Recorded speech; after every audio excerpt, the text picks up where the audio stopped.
clearly that whatever we are experiencing, we are aware of it.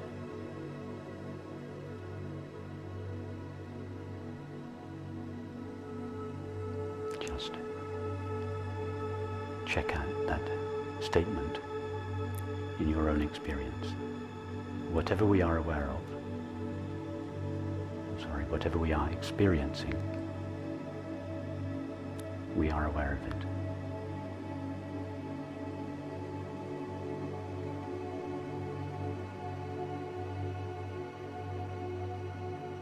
We are aware of the sound of this voice, the sight of this room.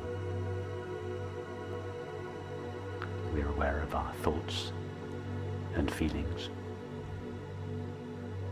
We are aware of whatever sensations or perceptions may be present.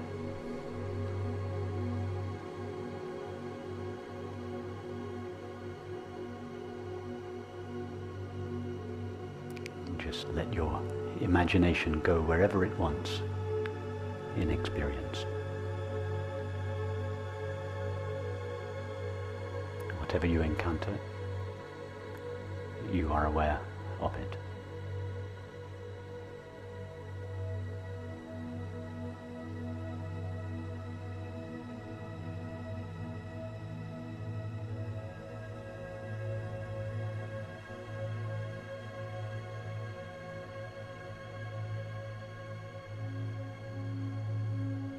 See that being aware is the constant element in all experience.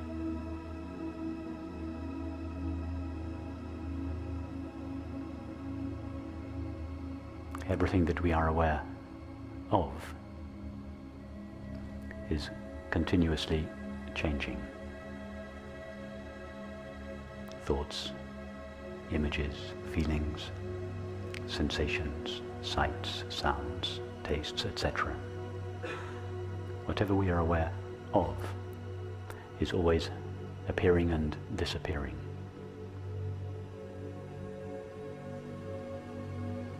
How long does a thought, sensation or perception last? Not very long.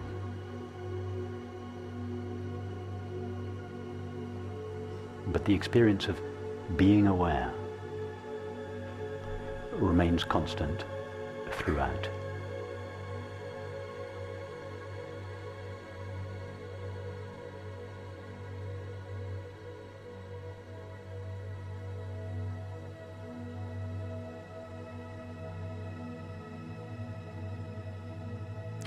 The thought that each of us is having now is not the same thought that was present 2 minutes ago,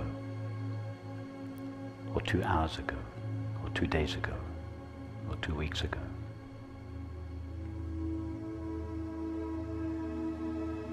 The flow of sensations of the body that each of us is aware of now is not the same as it was 2 minutes ago, 2 weeks ago, 2 months ago.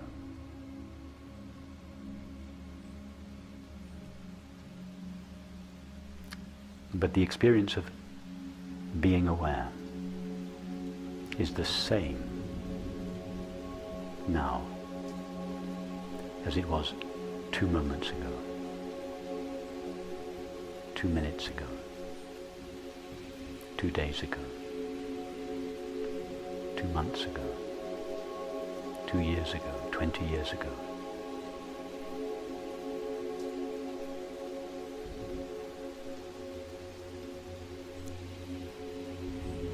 Being aware is the only element of experience that never changes, that never appears or disappears.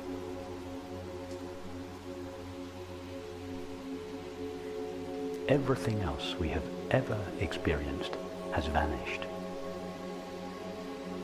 Every thought, every feeling, every sensation, every perception. These are vanishing all the time. How long does a thought last?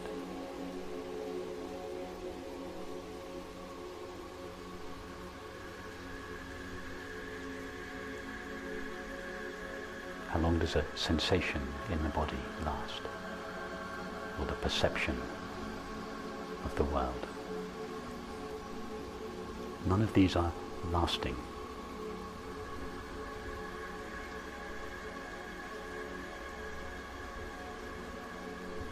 But the experience of being aware, just the simple experience of being aware,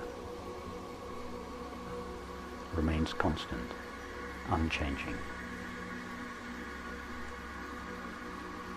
It is never affected by what we are aware of.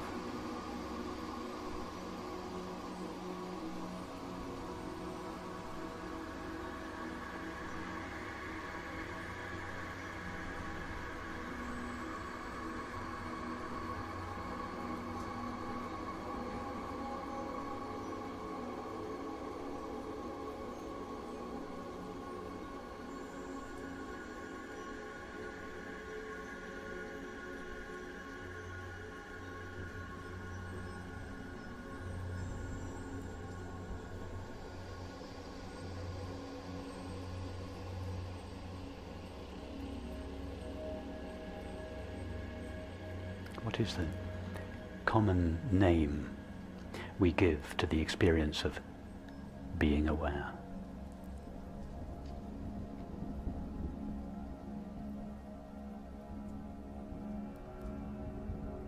I. That's what I refers to. The simple experience of being aware, or awareness itself. Each of us says, I am aware of my thoughts. I am aware of the sound of the car. I am aware of the sight of this room. I am aware of whatever feelings are present. They may be pleasant or unpleasant. I is the name we give to that which is aware of our experience.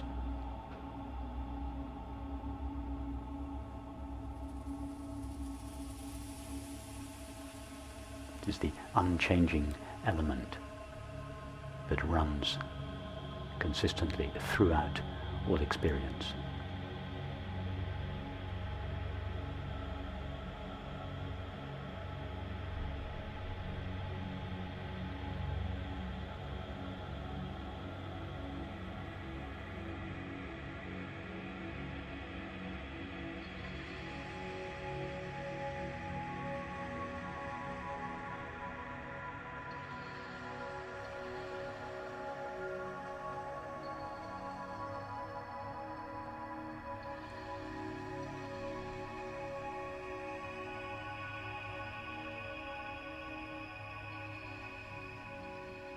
Normally we are so fascinated by what we are aware of.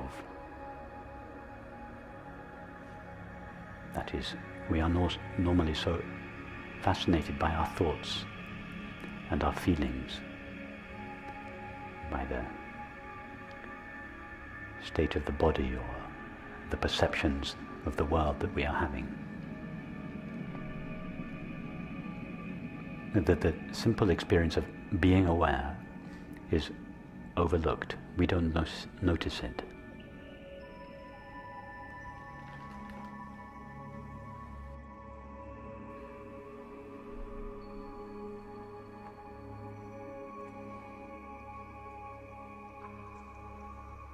The experience of being aware is not something that we can be aware of in the same way that we are aware of thoughts and perceptions.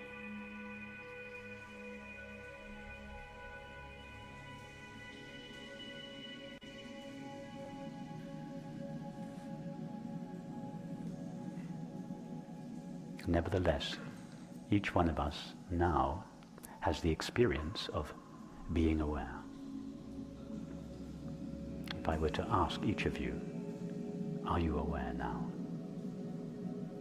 I hope you would all say yes.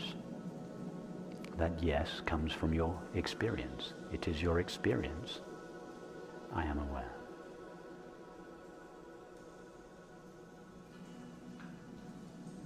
Now, what would happen if I asked you to direct your attention towards the experience of being aware? Let me just rewind. First, if I were to ask you, direct your attention towards the current thought, whatever it might be. Just give that thought your attention.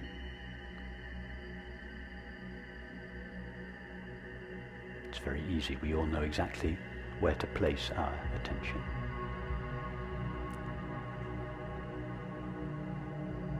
I were to suggest directing your attention towards the tingling sensation at the soles of your feet. Again, we all know exactly where to direct our attention. If I were to ask you, direct your attention to these flowers. We all know where to direct our attention. And now if I were to ask you, direct your attention towards the experience of being aware.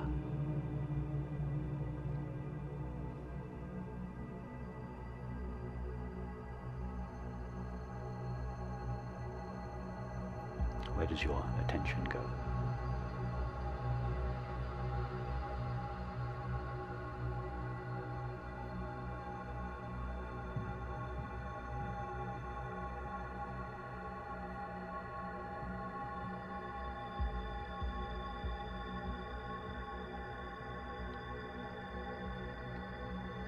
We have already, I hope, admitted to ourselves that we are aware. I hope everybody answered yes to the question, are you aware?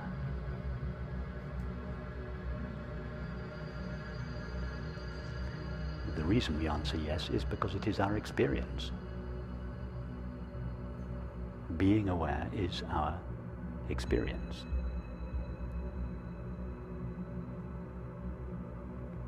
So what happens when we try to direct our attention towards the experience of being aware?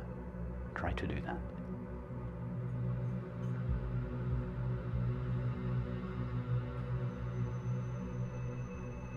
What I'm really suggesting is try to turn your attention towards yourself.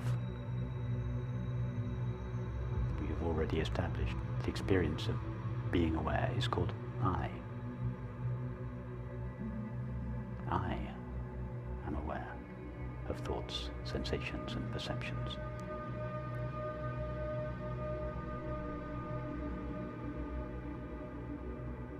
So when I say turn your attention towards yourself, I don't mean towards your thoughts, or your feelings, or your bodily sensations.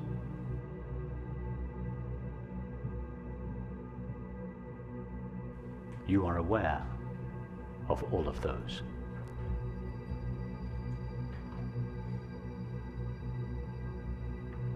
Instead of directing your attention to what you are aware of,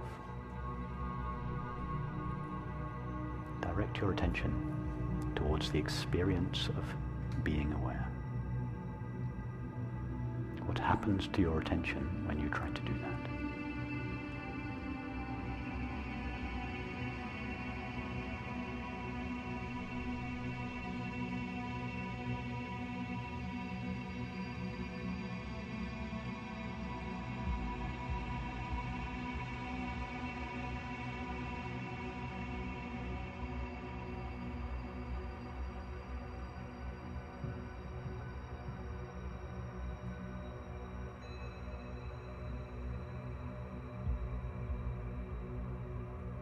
The more we try to do that, the more we realize that it is only possible to direct our attention towards some kind of object, a thought, feeling, sensation, or perception.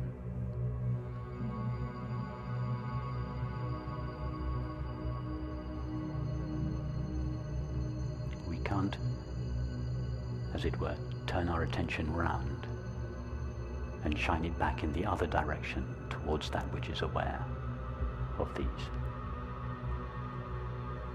It would be like taking a flashlight in a dark room.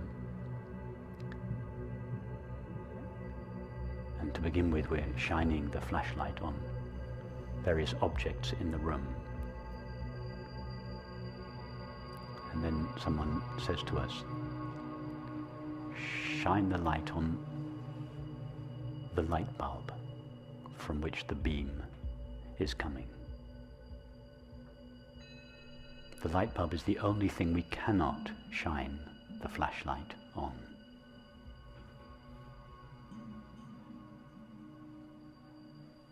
The light bulb is the source of the light beam.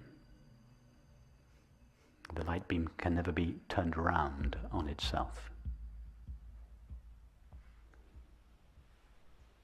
It can only shine on something that is apparently other than itself.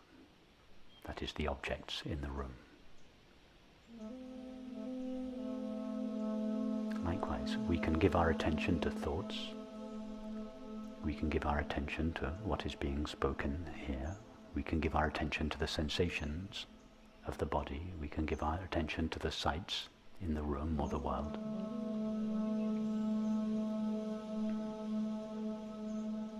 But we cannot give our attention to the experience of being aware, or awareness itself. Our attention rises from awareness and is directed towards the object. But awareness is too close to itself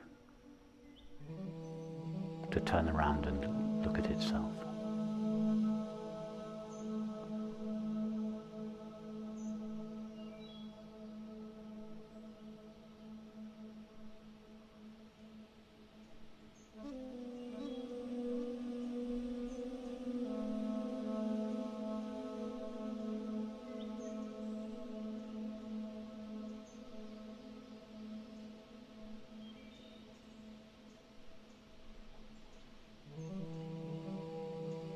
So, how are we going to find out more about ourselves?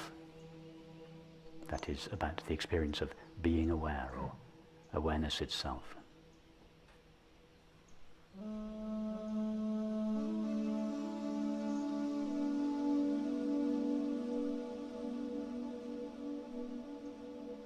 We cannot direct our attention towards it, we can only direct our attention away from it.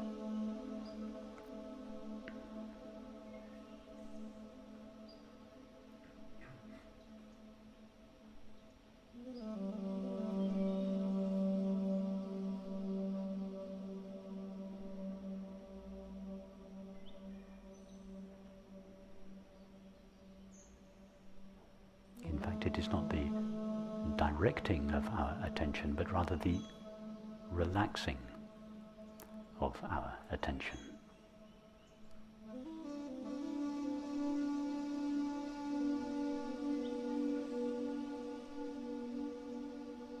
Instead of trying to direct your attention towards the experience of being aware or awareness itself, let your attention relax or sink backwards into its source.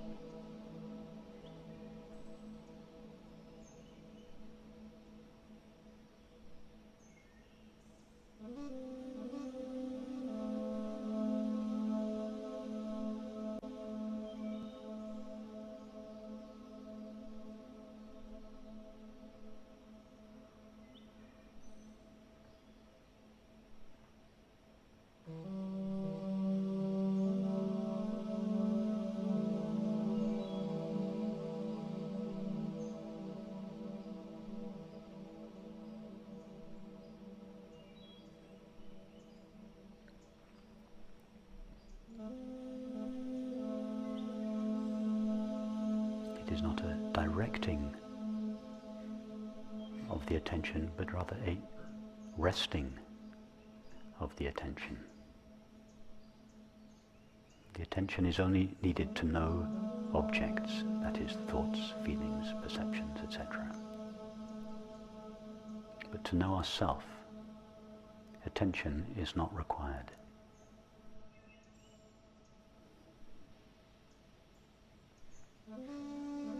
So just let your attention fall backwards, sink backwards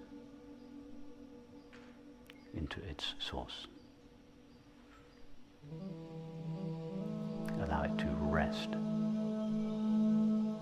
in its source. Its source is just the simple feeling of being, or being aware.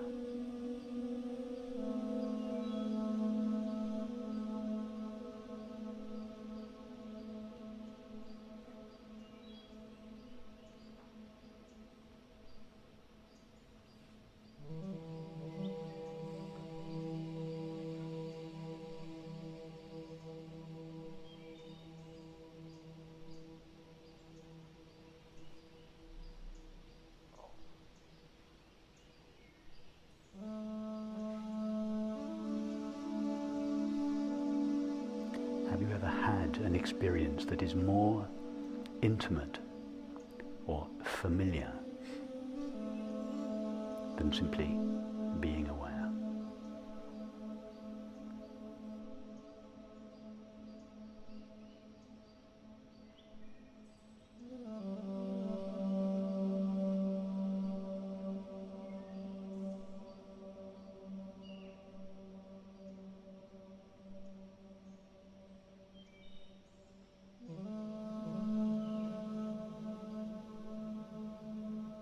The experience of being aware is not something that is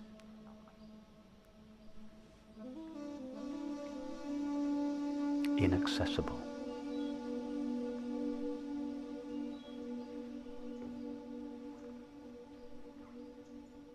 If I were to ask you now the question, are you aware?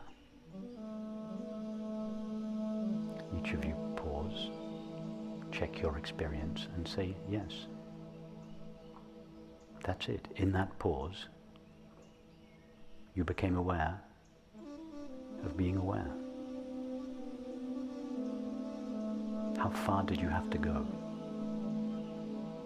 How hard did you have to look for the experience of being aware?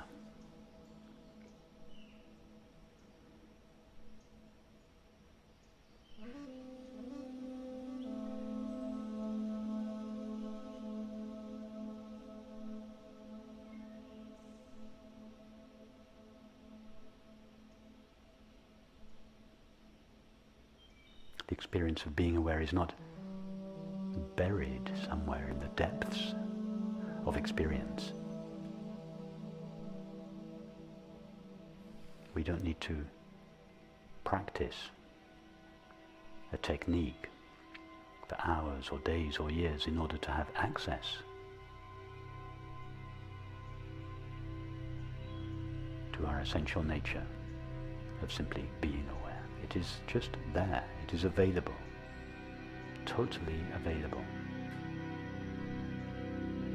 Throughout all experiences, however wonderful or awful those experiences may be. Its presence is completely independent of the condition of thoughts, sensations and perceptions.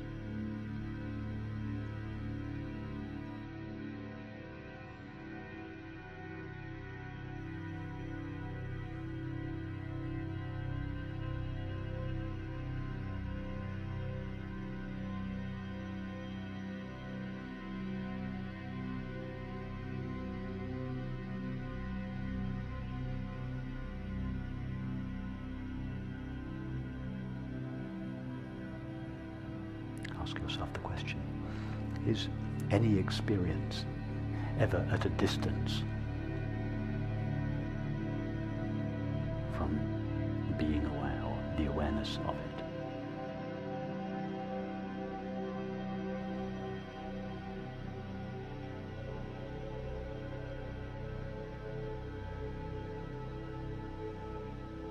see that the experience of being aware intimately pervades all our thoughts, feelings, sensations, and perceptions.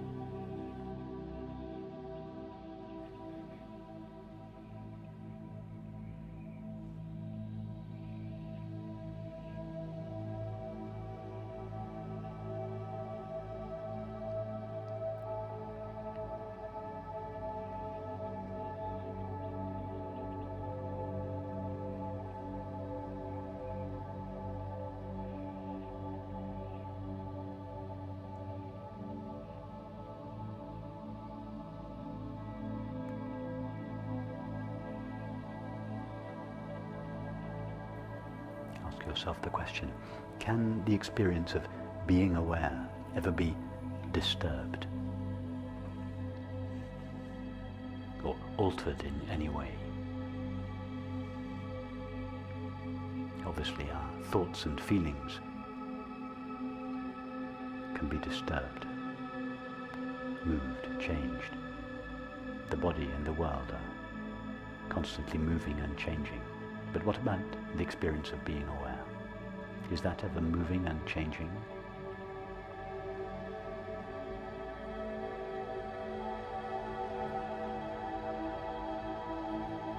Is the awareness with which our most intelligent thoughts are known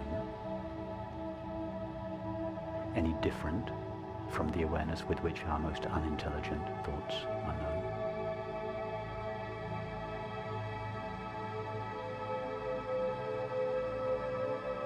Is it not the same awareness in each case, the same you in each case that knows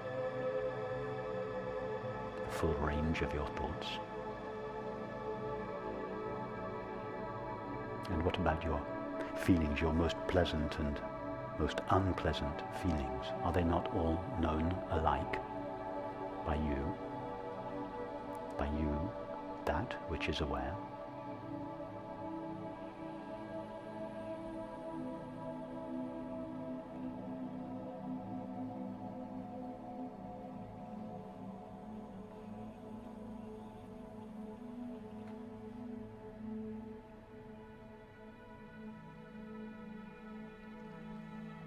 See that the experience of being aware, or our essential nature of pure awareness, intimately pervades all experience, but is never stained, never harmed, never moved, never conditioned by any particular experience. No experience leaves a trace on our essential being.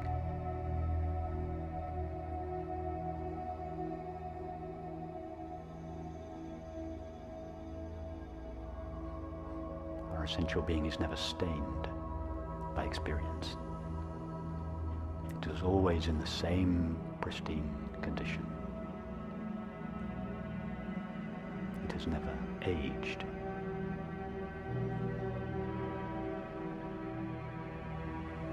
It has never been aggrandized or diminished by any particular experience.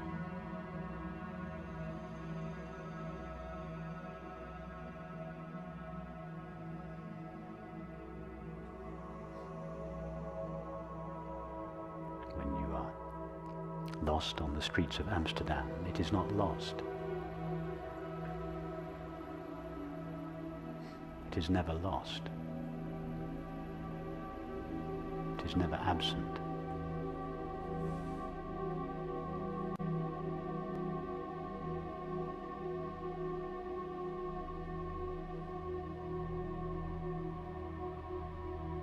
It may seem to be temporarily obscured.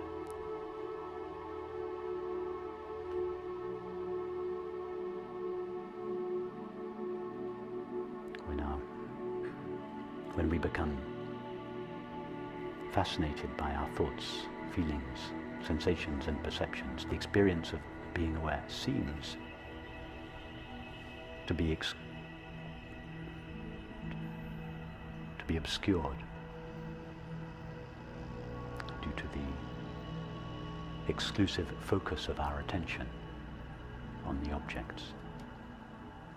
But even then, it is never truly obscured.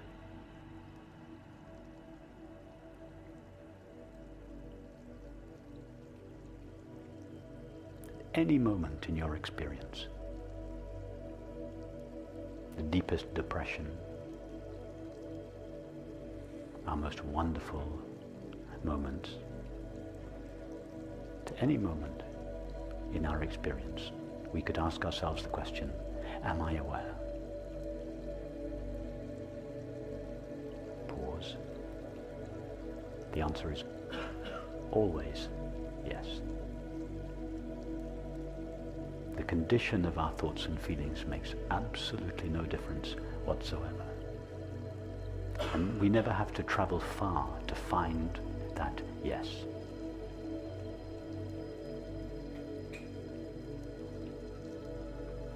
In fact, we never have to travel anywhere to find that yes, that from which the answer yes comes.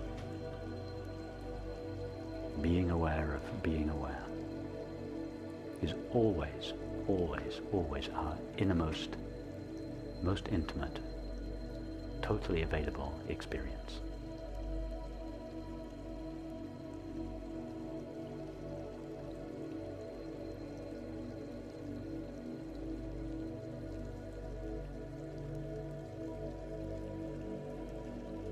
If we are being aware of being aware,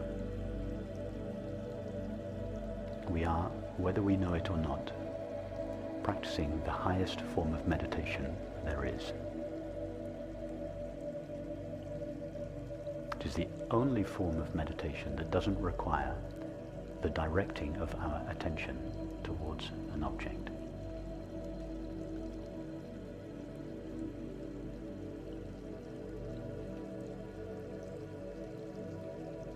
It is also the essence of what is called prayer in the religious traditions.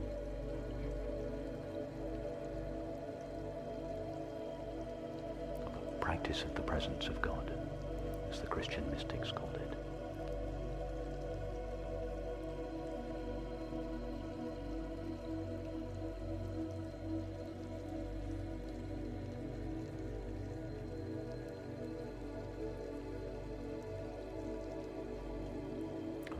She called it sinking the mind into the heart. Not the physical heart, the heart of awareness, the heart of our being, our essential nature, which shines in the mind as the knowledge I am.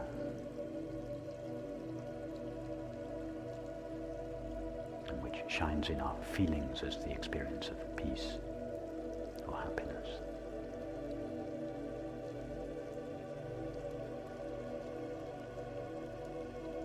Felt in our relationships as love.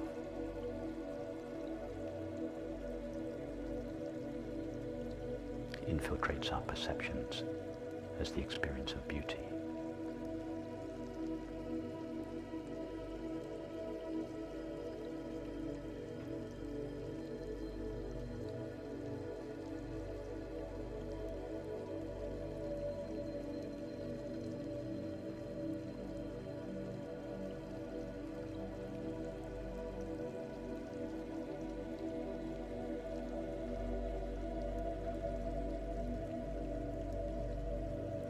As awareness rests in its own being,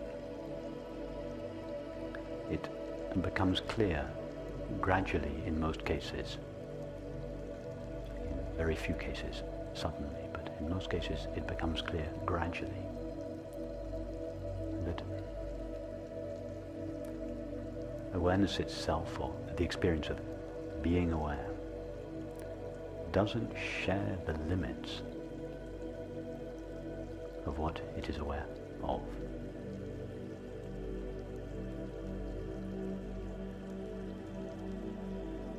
That is the great discovery. The knowing with which we know our experience doesn't share the limits or the destiny of any particular experience.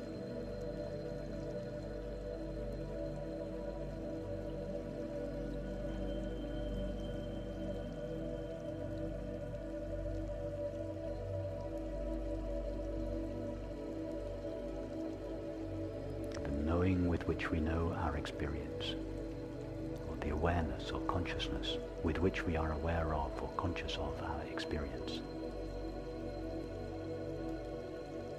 is not conditioned or limited by what we are aware of. That recognition is what is traditionally called enlightenment, or illumination, or awakening. I don't like any of those terms because they confer an exotic flavor on what is, in fact, just a simple recognition of the unlimited nature of our essential being.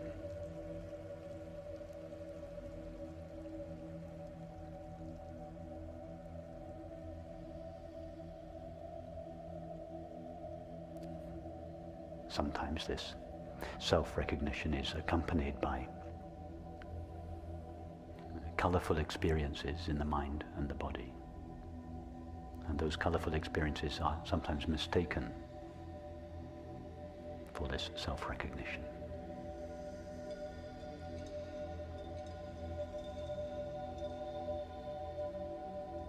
But this self-recognition can also take place so quietly that the mind doesn't even register it to begin with.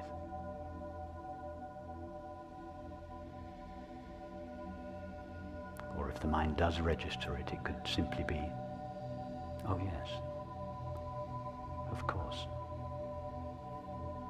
My essential being is always the same. It has no age. It has no gender. It remains the same throughout all experience. It is always at peace. It is inherently fulfilled. Of course. Why didn't I notice that before? It can be that quiet, and then you carry on with your life as before. Except that your life is not quite as before.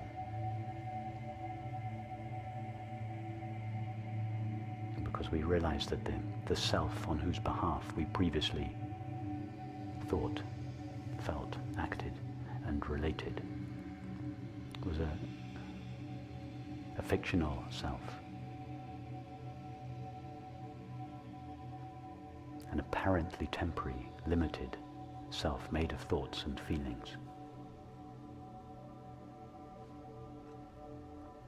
We have realized now, of course, I am not a cluster of thoughts and feelings. Thoughts and feelings have been coming and going all my life, but I have not been coming and going all my life. All my life I have been present. I consciousness, I awareness, have just remained always the same. The I that I was when I said I as a 5-year-old girl or boy is the same I that is present now, knowing our current experience. It hasn't grown old. It's never been sick. It has no gender. It has no age. It's never disappeared. It didn't appear in the first place, so it's not going to die. It was never born. Just that simple recognition liberates us from the tyranny of the fictional self with all its train of neuroses and fears and demands and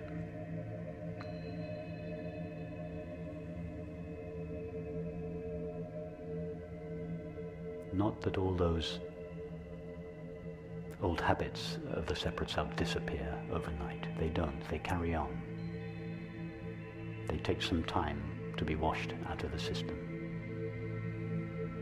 But their foundation has been removed. Their foundation was simply a belief. Simply a belief that what I essentially am is temporary and finite. That I was born I'm growing old, I get sick, and I'm going to die. That belief has been removed, leaving our essential nature as in fact it has always been. Eternally present, inherently peaceful, intimately one with all experience, and shared by us all.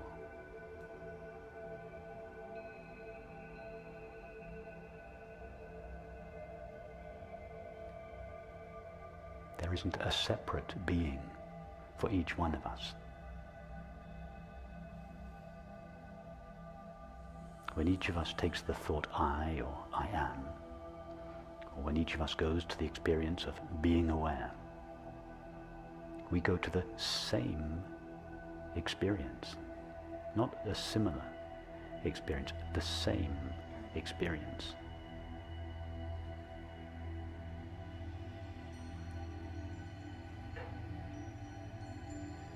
That is what the experience of love is. The recognition that at the deepest level we are literally the same being. That's what love is. Isn't that how love feels? When you feel you love someone deeply, don't we feel that we are one with that person? Don't we feel that everything that separates us from that person dissolves? Isn't that what the experience of love is? Love is the recognition of our shared being.